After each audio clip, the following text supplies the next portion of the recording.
আজকের ভ্রমণ পুণ্যতীর্থ ভারত গ্রন্থ থেকে। এটি বেলুড় মঠের সংঘাধ্যক্ষ কর্তৃক সর্বস্বত্ব সংরক্ষিত। রচনা রামকৃষ্ণ সংঘের প্রয়াত সন্ন্যাসী স্বামী দিব্যাত্মানন্দজি মহারাজ।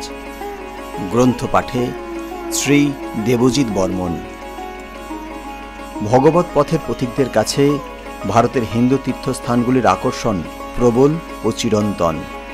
এর সঙ্গে দুর্গম তীর্থগুলির দর্শনের মধ্যে অ্যাডভেঞ্চার মনোভাবের পরিতৃপ্তি, নৈঃশব্দ সৌন্দর্যের রূপ উপভোগ থাকে। দিব্যাত্মানন্দজির বিবরণে সব দৃষ্টিভঙ্গিরই ছোঁয়া রয়েছে, তবু প্রধানভাবে ফুটে উঠেছে জ্ঞান অনুসন্ধিৎসু এক ভক্ত সন্ন্যাসীর পর্যবেক্ষণ।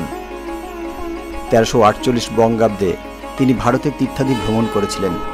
লিপিবদ্ধাকারী পুস্তক প্রকাশিত হয় 1370 বঙ্গাব্দে। তাই বর্তমানে স্থানগুলির রূপের বা ভাবের পরিবর্তন হয়েছে। এই পরিবর্তন মহাকালের প্রতি পদক্ষেপেই ঘটছে। নিত্য পরিবর্তন আছে বলেই এই সংসার জগৎ নামে অভিহিত।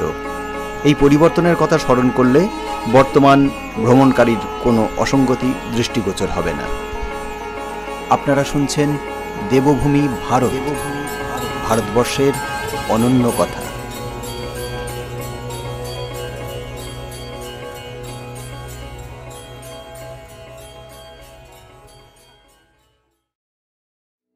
পুণ্যতীর্থ ভারত গ্রন্থের আজকের তীর্থ মহীশূর।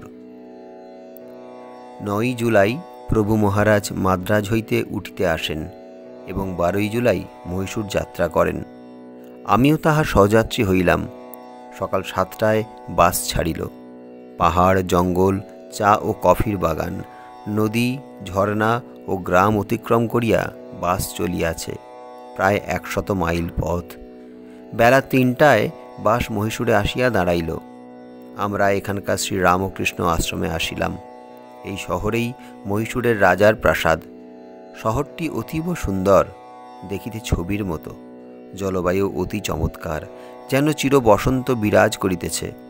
প্রবাদ এই যে পুরাকালে দুর্দান্ত মহিষাসুর এখানে রাজত্ব করিত। মহামায়ার কৃপায় অসুররাজ ত্রিলোক শাসন করিতেছিল। তাহার প্রতাপে সকলেই তাহাকে ভয় করিত, এমনকি দেবতারাও ভয়ে অস্থির হইয়া উঠিল। একদিন অসুররাজ একটি বালিকার উপর অত্যাচার করিতে উদ্যত হয়। বালিকা ভগবতীর শরণাপন্ন হয়। তাহার করুণ আর্তনাদে মহামায়া রণরঙ্গিনী বেশে অষ্টভুজা চামুণ্ডারূপে অসুরকে নিহত করিয়া নিকটবর্তী পাহাড়ে বিশ্রাম করেন। ইহা হইতেই এই স্থানের নাম হয় মহিষাসুর, রূপান্তরে মহীশূর। আর সেই পাহাড়ের নাম হয় চামুণ্ডা পাহাড়। চামুণ্ডা মন্দির রাজপ্রাসাদ হইতে প্রায় 7 মাইল। চামুণ্ডা পাহাড়ের উচ্চতা 3449 ফুট। পাহাড়ের গা দিয়া মন্দিরে যাইবার মোটর পথ, বেশ ভালো রাস্তা। হাঁটা পথও আছে। হাঁটা পথে বৃহৎ কোষ্ঠী পাথরের নন্দী প্রতিষ্ঠিত। পাহাড়ের উপর হইতে চারিদিকের সমতল ভূমি ও শহরের দৃশ্যাদি বড়ই সুন্দর দেখায়। আবার শহর হইতে এই পাহাড়টি একটি বিরাট মানুষের ন্যায় দেখায়। কেহ কেহ বলেন মহিষাসুর দেবী কর্তৃক নিহত হইয়া বিরাট রূপ ধারণপূর্বক ভূতলে পতিত হয়। দেবী বল্লম দ্বারা অসুরের বক্ষস্থল বিদ্ধ করিয়াছিলেন। এই কারণে নরাকৃতি পাহাড়ের বক্ষস্থলে দেবীর মন্দির প্রতিষ্ঠিত। রাজার বিশ্রাম ভবনটি যেন অসুরের নাভিস্থল। পাহাড়ের বৈদ্যুতিক আলো সকল দূর হইতে অসুরের জামার বোতামের ন্যায় দেখায়। প্রবাদ আছে, মহিষাসুর নিধন হওয়ায় রাজমহিষী অত্যন্ত মর্মাহত হইয়াছিলেন। একদিন দেবী তাহাকে স্বপ্নে দর্শন দিয়া বলিলেন, আমি এই ধরাধামে অবতীর্ণ হইয়া দুষ্টের দমন আর শিষ্টের পালন করিয়া থাকি। রাজার অত্যাচারে পৃথিবী টলটলায়মান হইয়া উঠিয়াছিল, সে কারণে আমি তাহাকে বধ করিয়াছি। এখন তুমি এই পাহাড়ে আমার মন্দির নির্মাণ করিয়া নিত্য পূজার্চনার ব্যবস্থা করো। তাহা হইলেই তুমি কৈলাসে তোমার স্বামীর দর্শন পাইবে। রাজমহিষী মন্দির নির্মাণপূর্বক দেবীকে প্রতিষ্ঠা করিয়া নিত্য পূজার্চনার ব্যবস্থা করিলেন। চণ্ডীতে আছে, চামুণ্ডা নাম্নী শক্তি মহাসংগ্রামে শুম্ভ নিশুম্ভের চণ্ড ও মুণ্ড নামক 2 সেনাধ্যক্ষকে নিহত করিয়াছিলেন। এই কারণে দেবীর নাম হয় চামুণ্ডা। কানাড়িতে এই পাহাড়কে চামুণ্ডী বেট্টা বলে।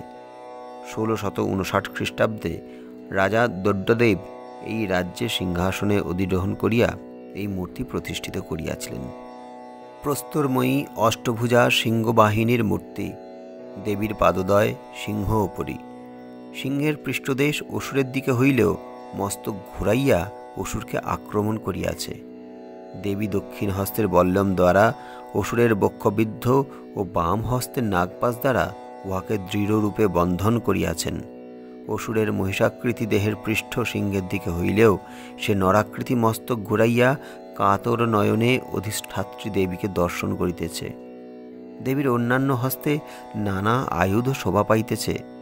প্রতি বৎসর শারদীয়া দুর্গাপূজার সময় এখানে নবরাত্রি ব্রত উদযাপিত হইয়া থাকে। এই সময়ে নানা দেশের যাত্রীগণ দেবীর দর্শন মানসে এখানে আসে। ওই সময় শতাধিক বেদপরায়ণ ব্রাহ্মণ সমবেত হইয়া 9 দিন যাবৎ পূজা, হোম, দেবী সূক্ত, পুরুষ সূক্ত, শ্রী সূক্ত ও পঞ্চাক্ষর মন্ত্র জপ এবং চণ্ডীপাঠ করিয়া থাকে। দেবীর সম্মুখে বলিদান হয় না। নিম্ন শ্রেণীর লোকেরা পর্বতের পাদদেশে দেবীর উদ্দেশ্যে পশু বলিদান করে। দেবী রাজবংশের অধিষ্ঠাত্রী দেবী। এই মন্দিরে রাজবংশের সকলের নামকরণ হয়। মন্দিরটি প্রস্তরের উচ্চ প্রাচীরে বেষ্টিত। গোপুরমের চারিদিকে নানা দেবদেবী মূর্তি আছে। পাশেই নৃসিংহদেবের মন্দির অবস্থিত। চিক্ক দেবরাজ বিষ্ণু মন্ত্রে দীক্ষিত হইয়া এই মন্দির নির্মাণ করেন। অনতিদূরে দেবী মন্দিরের বাম দিকে মহারাজের বিশ্রাম ভবন ও দক্ষিণ দিকে পুরোহিতগণের বাসস্থান। চামুণ্ডা পাহাড়ের সানুদেশস্থ বিস্তীর্ণ উপত্যকার মধ্যেই রাজপ্রাসাদ অবস্থিত।